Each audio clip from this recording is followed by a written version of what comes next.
നമസ്കാരം, ഏവർക്കും post market റിപ്പോർട്ട്സുകളിലേക്ക് സ്വാഗതം. ഇന്ന് ജൂൺ 25. അങ്ങനെ ഈ ആഴ്ചയിലെ അവസാന ട്രേഡിംഗ് സെഷനായ ഇന്ന് ഇന്ത്യൻ മാർക്കറ്റിന് മെയ് മാസം 7-ാം തീയതിക്ക് ശേഷം 24,200 എന്ന ലെവൽ ശക്തമായി തന്നെ മറികടന്നുകൊണ്ട് ഉയർച്ച രേഖപ്പെടുത്തുവാനായെങ്കിൽ കൂടിയിട്ടും ഉച്ചതിരിഞ്ഞ് ആ നേട്ടങ്ങളൊക്കെ ചോർന്നു പോകുന്ന കാഴ്ചകൾ തന്നെയാണ് കാണുവാനായിട്ടും സാധിച്ചിരുന്നത്. എന്തെല്ലാം കാരണങ്ങൾ കൊണ്ടാണ് ഇന്ന് നമ്മുടെ മാർക്കറ്റ് ശക്തമായ നേട്ടം കൈവരിച്ചെങ്കിലും അവയുടെ ഭൂരിഭാഗം പോയിന്റുകളും ചോർന്നു പോകുവാൻ ഇടയാക്കിയതെന്ന് വിശദമായി തന്നെ ഈ വീഡിയോയിൽ പരിശോധിക്കാം. ലീഡിംഗ് ആയ എല്ലാ ഇൻഡോസീസുകളിലും ഗ്യാപ്പ് അപ്പ് ഓപ്പണിംഗ് തന്നെയായിരുന്നു ഇന്ന് ലഭ്യമായിരുന്നതും. നിഫ്റ്റിക്ക് ഇന്ന് 24,200 എന്ന ബാലികേറാമല രാവിലെ 11:50 മറികടക്കുവാൻ സാധിച്ചെങ്കിലും ഉച്ചയ്ക്ക് 12:30 വരെ ഈ ലെവലിന് മുകളിലായിട്ട് നിഫ്റ്റിക്ക് നിലനിൽക്കുവാനുമായുള്ളൂ. പിന്നീട് 2 മണിക്ക് ശേഷം മാർക്കറ്റിൽ അനുഭവപ്പെട്ട ശക്തമായ സെല്ലിംഗ് പ്രഷറുടെ ഫലമായിട്ട് മാർക്കറ്റിന് ഇന്ന് ഇടിവ് നേരിടേണ്ടി വരികയും ചെയ്തു. എങ്കിലും 24,000 എന്ന സൈക്കോളജിക്കൽ ലെവൽ ഡിഫെൻഡ് ചെയ്തുകൊണ്ട് ഈ ലെവലിന് മുകളിലായിട്ട് ഈ ആഴ്ചത്തെ വ്യാപാരം അവസാനിപ്പിക്കുവാനും സാധിച്ചു. അതേസമയം സെൻസെക്സ് 109 പോയിന്റുകളുടെ നേട്ടത്തോടുകൂടി 77,100 എന്ന ലെവലിലായിട്ട് ക്ലോസിംഗും രേഖപ്പെടുത്തി. ഇന്ന് സെൻസെക്സിന്റെ മന്ത്ലി എക്സ്പയറി ആയിരുന്നാൽ തന്നെ മാർക്കറ്റ് ഹൈലി വോൾട്ടൈലുമായിരുന്നു. അതേസമയം നിഫ്റ്റി ബാങ്കിന് ഇന്ന് 1% നേട്ടം കൈവരിക്കുവാൻ സാധിച്ചെങ്കിലും ഫ്ളാറ്റ് ആയിട്ട് 26 പോയിന്റുകളുടെ പോസിറ്റീവ് സെന്റിമെന്റ്സോടുകൂടി ട്രേഡിംഗ് അവസാനിപ്പിക്കേണ്ടതായിട്ടും വന്നു. NSEയുടെ അഡ്വാൻസ് ഡിക്ലൈൻ റേഷ്യോയിലും ആകെ 1020 സ്റ്റോക്കുകൾക്ക് നേട്ടത്തോടുകൂടിയും അതേസമയം 1972 സ്റ്റോക്കുകൾക്ക് നഷ്ടത്തോടുകൂടിയും ട്രേഡിംഗ് അവസാനിപ്പിക്കേണ്ടതായിട്ടും വന്നു. InterGlobe Aviation, M&M, Max Health Care, Maruti Suzuki, Tata Consumer തുടങ്ങിയ സ്റ്റോക്കുകൾക്ക് ഇന്ന് നിഫ്റ്റി 50യുടെ ടോപ്പ് ഗെയിനേഴ്സ് ആയിട്ട് മാറുവാനായപ്പോൾ ONGC, Power Grid Corporation, Hindalco, Coal India, Tech Mahindra തുടങ്ങിയ സ്റ്റോക്കുകൾക്ക് ഇന്ന് നിഫ്റ്റി 50യിലെ ടോപ്പ് ലൂസേഴ്സ് ആയിട്ട് മാറേണ്ടതായിട്ടും വന്നു. സെക്ടർ വൈസ് നോക്കുമ്പോൾ മിക്സഡ് ആയിട്ടുള്ള പെർഫോമൻസ് ആണ് കാണുവാനായിട്ടും സാധിക്കുക. FMCG, റിയാലിറ്റി തുടങ്ങിയ മേഖലകൾക്ക് 0.4%, അതേസമയം ഓട്ടോ ഇൻഡെക്സിന് 2%-ലേറെയും നേട്ടം കൈവരിക്കുവാനായപ്പോൾ IT, energy, media, metal, oil and gas തുടങ്ങിയ മേഖലകൾക്ക് 0.5% മുതൽ 1%-ഓളം ഇടിവും നേരിടേണ്ടതായിട്ട് വന്നു. ബോർഡർ മാർക്കറ്റ്സിലെയും നേട്ടങ്ങളൊക്കെ ഇന്ന് ചോർന്നു പോയിക്കൊണ്ട് നിഫ്റ്റി മിഡ് ക്യാപ്പിനും സ്മോൾ ക്യാപ്പിനും 0.5%-ന്റെ നഷ്ടത്തോടുകൂടി തന്നെ ട്രേഡിംഗ് അവസാനിപ്പിക്കേണ്ടി വന്നപ്പോൾ ഇന്ത്യൻ രൂപയ്ക്ക് ഇന്ന് US ഡോളറിനെതിരെ ഇന്നലത്തെ ക്ലോസിംഗ് ലെവലിൽ നിന്നും 25 പൈസയുടെ നേട്ടത്തോടുകൂടി 94.40 എന്ന ലെവലിലായിട്ട് ട്രേഡിംഗ് അവസാനിപ്പിക്കുവാനും സാധിച്ചു. ഇന്നും എണ്ണയുടെ വിലയിൽ തുടർന്ന ഇടിവിന്റെ ഫലമായിട്ട് എയർലൈൻ സ്റ്റോക്കുകൾ തുടങ്ങി പല ക്രൂഡ് സെൻസിറ്റീവ് സ്റ്റോക്കുകൾക്കും ഇന്ന് ശക്തമായ നേട്ടവും കൈവരിക്കുവാൻ സാധിച്ചിരുന്നു. ഏകദേശം 4%-ഓളം ഇൻട്രാഡേ ബേസിസിൽ. പിന്നീട് മാർക്കറ്റിൽ വീക്ക്നെസ് അനുഭവപ്പെട്ടതിനെ തുടർന്ന് ഒരു പരിധിവരെയുള്ള നേട്ടങ്ങൾ ചോർന്നു പോവുകയും ചെയ്തു. ഇന്നലെ നമ്മൾ പ്രീ മാർക്കറ്റ് റിപ്പോർട്ട്സിൽ കണ്ടിരുന്നു. കഴിഞ്ഞ ദിവസം രാജേഷ് എക്സ്പോർട്സിന്റെ ബംഗളൂരുവിലുള്ള പലയിടങ്ങളിലും EDയുടെ റെയ്ഡ് ഉണ്ടായിരുന്നു. ഏതാനും ആഴ്ചകൾക്ക് മുന്നേ സെബി ഉന്നയിച്ച ചില പ്രശ്നങ്ങളെ പിന്തുടർന്നുകൊണ്ട് അവിടെ ED കണ്ടെത്തിയ ചില കാര്യങ്ങൾ, അതായത് കമ്പനിയുടെ ചീഫ് ഫിനാൻഷ്യൽ ഓഫീസറിന് 2020 ശേഷം സാലറി കിട്ടിയിട്ടില്ല എന്നുള്ള അലഗേഷൻ നിലനിൽക്കുമ്പോൾ മാനേജിംഗ് ഡയറക്ടറിന് ആകെ 17,000 രൂപ പെർ മന്ത് എന്ന രീതിയിലാണ് സാലറി വിഡ്രോ ചെയ്തിരിക്കുന്നതും ഏകദേശം 7.7 ലക്ഷം കോടി രൂപ കൺസോളിഡേറ്റഡ് റവന്യൂ റിപ്പോർട്ട് ചെയ്യുന്ന കമ്പനിയിൽ CFOയ്ക്ക് സാലറി നൽകുന്നില്ല. അതുപോലെ തന്നെ മാനേജിംഗ് ഡയറക്ടർ 17,000 രൂപ മാത്രമേ സാലറി ആയിട്ട് വിഡ്രോ ചെയ്യുന്നുള്ളൂ എന്നുള്ള കണ്ടെത്തലുകൾ ED നടത്തുകയും ചെയ്തു.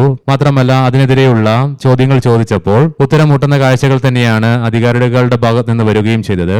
ഈ റിപ്പോർട്ട് പുറത്തു വന്നതിനെ തുടർന്ന് ഇന്ന് രാജേഷ് എക്സ്പോർട്ടിന്റെ സ്റ്റോക്ക് പ്രൈസിൽ 5%-ന്റെ ലോവർ സർക്യൂട്ടും അടിച്ചു. തുടർച്ചയായി ഇന്ന് മൂന്നാമത്തെ ട്രേഡിംഗ് സെഷനിലും മെറ്റൽ മേഖലയിൽ ശക്തമായ ഇടിവ് പ്രകടമായിരുന്നു.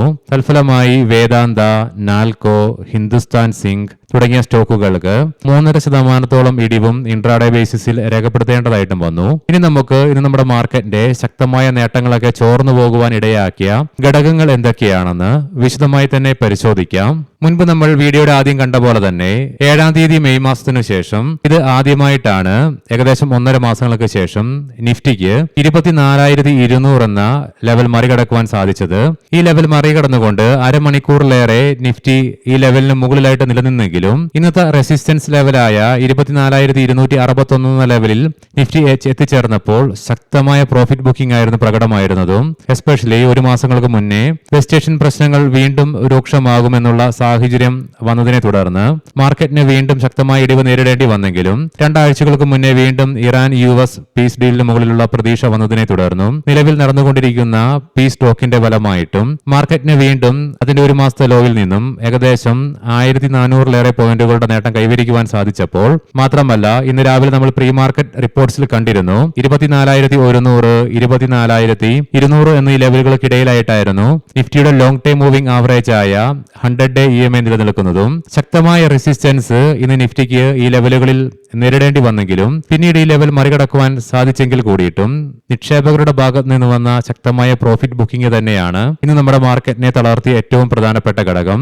തുടർച്ചയായി ഇന്ന് മൂന്നാമത്തെ ട്രേഡിംഗ് സെഷനിലും 1% ഇടിവ് നേരിട്ടുകൊണ്ട് മെറ്റൽ മേഖലയ്ക്ക് വീണ്ടും ദുർബലപ്പെടേണ്ടി വന്നതും സെൻസെക്സിന്റെ ഈ മാസത്തിലെ മന്ത്ലി എക്സ്പയറി ഇന്നായതിനാൽ തന്നെ ട്രേഡേഴ്സ് പൊസിഷൻസ് ഒക്കെ സ്കോർ ഓഫ് ചെയ്യുന്നതിനാലും റോൾ ഓവർ ചെയ്യുന്നതിനാലും അനുഭവപ്പെട്ട വോൾട്ടാലിറ്റിയും മാത്രമല്ല നാളെ മുഹറത്തോടനുബന്ധിച്ച് ഇന്ത്യൻ മാർക്കറ്റിന് ഏകദേശം 3 ദിവസങ്ങളുടെ ലോങ് വീക്കെൻഡ് ആണ് വരാൻ വേണ്ടി പോകുന്നതും നാളെ നമ്മുടെ മാർക്കറ്റിന് അവധിയാണെങ്കിൽ കൂടിയിട്ടും US യൂറോപ്യൻ മാർക്കറ്റ് ഉൾപ്പെടെ ഒത്തിരിയേറെ ഗ്ലോബൽ മാർക്കറ്റുകൾക്ക് പ്രവൃത്തി ദിനമായതിനാൽ ഓൾറെഡി വെസ്റ്റ് ഏഷ്യയുമായി ബന്ധപ്പെട്ടുകൊണ്ട് പീസ് ഡീലിനുള്ള ടോക്കുകൾ നടക്കുന്നുണ്ടെങ്കിൽ കൂടിയിട്ടും ഗ്ലോബലിയോ ഡൊമസ്റ്റിക്കലിയോ കാര്യമായ എന്തെങ്കിലും നെഗറ്റീവോ പോസിറ്റീവോ ആയിട്ടുള്ള ന്യൂസ് വരികയാണെങ്കിൽ അത് തിങ്കളാഴ്ച മാർക്കറ്റ് ഓപ്പൺ ആകുമ്പോഴേക്കും ശക്തമായ ഒരു ഗ്യാപ്പ് അപ്പിലേക്കോ അല്ലെങ്കിൽ ഗ്യാപ്പ് ഡൗണിലേക്കോ പോകാനുള്ള സാധ്യതകൾ ഉള്ളതിനാൽ തന്നെ ട്രേഡേഴ്സ് ഓവർനൈറ്റ് പൊസിഷൻസ് ഈ ലോങ് വീക്കെൻഡിൽ ക്യാരി ഫോർവേഡ് ചെയ്യുവാൻ വേണ്ടി തയ്യാറാകാതിരുന്നതും ഇന്ന് മാർക്കറ്റിനെ സാരമായ രീതിയിൽ തന്നെ ബാധിക്കുകയും ചെയ്തു.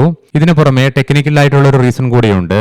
അതായത് അനലിസ്റ്റുകൾ വിലയിരുത്തുന്നത് 24,250 എന്ന ലെവലിന് മുകളിലായിട്ട് ശക്തമായി നിലനിൽക്കുവാൻ സാധിക്കുകയാണെങ്കിൽ മാത്രമേ ഇനി നിഫ്റ്റിക്ക് മുന്നോട്ടൊരു പ്രയാണം സാധ്യമാവുകയുമുള്ളൂ. ഇന്ന് നിഫ്റ്റിക്ക് ഈ ലെവൽ മറികടന്ന ഉടനടി തന്നെ ശക്തമായ പ്രോഫിറ്റ് ബുക്കിംഗും നേരിടേണ്ടി വന്നത് നമ്മുടെ മാർക്കറ്റിനെയും സാരമായ രീതിയിൽ തന്നെ ബാധിക്കുകയും ചെയ്തു. എന്നാൽ ഇന്ന് ഗ്ലോബൽ ക്യൂസ് പോസിറ്റീവായിട്ട് തന്നെ തുടർന്നതും എണ്ണയുടെ വിലയിൽ ഇടിവ് തുടർന്നതും മാത്രമല്ല US ഡോളറിനെതിരെ 25 പൈസയുടെ നേട്ടം ഇന്ത്യൻ രൂപയ്ക്ക് കൈവരിക്കുവാൻ സാധിച്ചതും ഒരു പരിധി വരെ നമ്മുടെ മാർക്കറ്റിനെ ഇന്ന് താങ്ങി നിർത്തിക്കൊണ്ട് നിഫ്റ്റിക്ക് 24,000 എന്ന സൈക്കോളജിക്കൽ ലെവലിന് മുകളിലായിട്ട് വ്യാപാരം അവസാനിപ്പിക്കുവാനും സഹായിച്ചു. ഇനി നമുക്ക് ഗ്ലോബൽ മാർക്കറ്റുകൾ പരിശോധിക്കാം.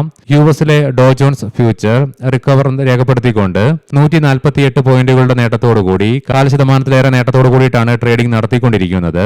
യൂറോപ്യൻ മാർക്കറ്റ്സിൽ UK മാർക്കറ്റ് 0.5%ലേറെയും ഫ്രാൻസ് മാർക്കറ്റ് 0.5%ലേറെയും ജർമ്മൻ മാർക്കറ്റ് 0.25%ലേറെയും നേട്ടത്തിലാണ് ട്രേഡിംഗ് നടത്തിക്കൊണ്ടിരിക്കുന്നതും. ഏഷ്യൻ മാർക്കറ്റ്സിൽ ഇന്ന് ഹോങ്കോങ് മാർക്കറ്റിന് മാത്രമേ നഷ്ടത്തോടുകൂടി ട്രേഡിംഗ് അവസാനിപ്പിക്കേണ്ടി വന്നുള്ളൂ, ഏകദേശം 1.25%. എന്നാൽ മിനിങ്ങാന്ന് 11%ലേറെ നഷ്ടത്തോടുകൂടി ട്രേഡിംഗ് അവസാനിപ്പിക്കേണ്ടി വന്ന കൊറിയൻ മാർക്കറ്റിന് ഇന്നും 5%ലേറെ നേട്ടം തുടരുവാനായി. ഇതിലേക്ക് പ്രധാനമായും നയിച്ചത് കഴിഞ്ഞ ദിവസം കൊറിയൻ മാർക്കറ്റിന് ശക്തമായ ഇടിവ് നേരിടേണ്ടി വന്നപ്പോൾ, അതായത് മിനിങ്ങാന്ന് എസ്പെഷ്യലി SK ഹൈനിക്സ് ശക്തമായ ഇടിവ് രേഖപ്പെടുത്തിയിരുന്നു അവിടുത്തെ ഹെവി വെയിറ്റ് സ്റ്റോക്കുകളിലൊന്ന്. എന്നാൽ യുഎസില് SK ഹൈനിക്സ് ലിസ്റ്റ് ചെയ്യപ്പെട്ടേക്കാമെന്നുള്ള റിപ്പോർട്ട്സ് വന്നതിനെ തുടർന്ന് വാല്യുവേഷൻസ് ഉയർന്നേക്കാമെന്നുള്ള പ്രതീക്ഷയിൽ ഇന്ന് സ്റ്റോക്കിന് 12% ഉയർച്ച കൈവരിക്കുവാൻ സാധിച്ചതാണ് കൊറിയൻ മാർക്കറ്റിനെ ഇന്ന് ശക്തമായ നേട്ടത്തിലേക്ക് നയിക്കുകയും ചെയ്തത്. കൊമോഡിറ്റിയിലേക്ക് വരുമ്പോൾ ബ്രെന്റ് ക്രൂഡിന്റെ വിലയിൽ 1.34%, ക്രൂഡ് ഓയിലിന്റെ വിലയിൽ 1% ഇടിവാണ് അനുഭവപ്പെടുന്നതും. ബ്രെന്റ് ക്രൂഡിന്റെ വില $79.69 ആയിട്ടും ക്രൂഡ് ഓയിലിന്റെ വില $69.54 per ബാരൽ എന്ന നിലയിലുമായിട്ടാണ് വ്യാപാരം നടന്നുകൊണ്ടിരിക്കുന്നതും. ഗോൾഡിന്റെ വിലയിൽ 0.5% അഥവാ $13.42 ഇടിവോടുകൂടി $3,986.18 per ഔൺസ് എന്ന നിലയിലായിട്ടാണ് ട്രേഡിംഗ് നടന്നുകൊണ്ടിരിക്കുന്നതും. ഇനി നമുക്ക് ഇന്നത്തെ പ്രധാനപ്പെട്ട സ്റ്റോക്കിംഗ് ന്യൂസുകൾ പരിശോധിക്കാം. മുൻകൂട്ടി ഓർമ്മിപ്പിച്ചുകൊള്ളട്ടെ, ഇത് ഒരു ബൈ ഓർ സെൽ റെക്കമെൻഡേഷൻ അല്ല. ഏവിയൻസ് ബയോമെഡിക്കൽസ് സ്റ്റോക്ക് ഇന്ന് NSE SME പ്ലാറ്റ്ഫോമിൽ 90% പ്രീമിയത്തിന്റെ നേട്ടത്തോടുകൂടി ലിസ്റ്റ് ചെയ്യപ്പെട്ടു. തുടർന്ന് 5% അപ്പർ സർക്യൂട്ടും സ്റ്റോക്കിന് കൈവരിക്കുവാനുമായി. CSM ടെക്നോളജീസ് IPO ഇന്നലെ മുതൽ സബ്സ്ക്രിപ്ഷന് വേണ്ടി ഓപ്പൺ ആയിട്ടുണ്ട്. 145.78 കോടി രൂപയാണ് IPO വഴി കമ്പനി സമാഹരിക്കാനായിട്ട് കമ്പനി പദ്ധതിയിടുന്നതും. 107 രൂപ മുതൽ 113 രൂപ per ഷെയർ എന്ന നിലയിലായിട്ടാണ് പ്രൈസ് ബാൻഡ് ഫിക്സ് ചെയ്തിരിക്കുന്നതും. 29 തീയതി ജൂണോടുകൂടി സബ്സ്ക്രിപ്ഷൻ ക്ലോസ് ആവുകയും ചെയ്യും. ജൂലൈ 2-നായിരിക്കാം NSEയിലും BSEയിലും സ്റ്റോക്ക് ലിസ്റ്റ് ചെയ്യപ്പെടുമെന്നുള്ള പ്രതീക്ഷയിലാണ് മാർക്കറ്റും നിക്ഷേപകരും. ഫാബ്ടെക് ടെക്നോളജീസ് ക്ലിയർ റൂംസ് കമ്പനിയുടെ പൂർണ്ണ ഉടമസ്ഥതയിലുള്ള സബ്സിഡറിയായ ഫാബ്ടെക് ടെക്നോളജീസ് LLCയിൽ വിദേശ നേരിട്ടുള്ള നിക്ഷേപം വഴി അധിക ഫണ്ടുകൾ നിക്ഷേപിക്കാനായിട്ട് കമ്പനിയുടെ ബോർഡ് അംഗീകാരം നൽകി. UPL കമ്പനിയുടെ 42ാമത്തെ ആനുവൽ ജനറൽ മീറ്റിംഗ് ഓഗസ്റ്റ് 6, 2026 വ്യാഴാഴ്ച ഉച്ചയ്ക്ക് 1:30 ആരംഭിക്കും. JSK pharmaceuticals national pharmaceutical pricing അതോറിറ്റിയിൽ നിന്ന് 354.12 കോടി രൂപയുടെ ഡിമാൻഡ് നോട്ടീസ് കമ്പനിക്ക് ലഭിച്ചു. Suzlon energy Tata power renewable എനർജിയിൽ നിന്ന് 400 മെഗാവാട്ട് കാറ്റാടി ഊർജ്ജ പദ്ധതിക്കുള്ള EPC കരാർ ലഭിച്ചു. EPC എന്ന് വെച്ചാൽ എഞ്ചിനീയറിംഗ് പ്രൊക്യൂർമെന്റ് ആൻഡ് കൺസ്ട്രക്ഷൻ എന്നാണ്. സ്റ്റാൻഡേർഡ് എഞ്ചിനീയറിംഗ് ടെക്നോളജി 190 കോടി രൂപയ്ക്ക് ഗ്യാസ്കെയിൻ എനർജിയുടെ 51% ഓഹരികൾ ഏറ്റെടുക്കുവാനായിട്ട് കമ്പനി പദ്ധതിയിടുന്നു എന്നുള്ള റിപ്പോർട്ട്സ് വരുന്നുണ്ട്.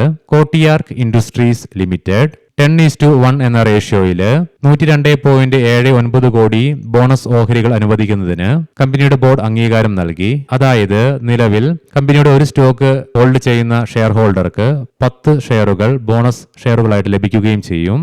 സ്വിഗ്ഗി വാണിജ്യ യുദ്ധം മുറുകുന്നതിനിടെ ഇൻസ്റ്റാമാർട്ട് ചീഫ് ഓപ്പറേറ്റിംഗ് ഓഫീസറും സർക്കിൾ ബേസ്ഡ് ഓഫീസറും കമ്പനിയിൽ നിന്നും രാജിവെച്ചു.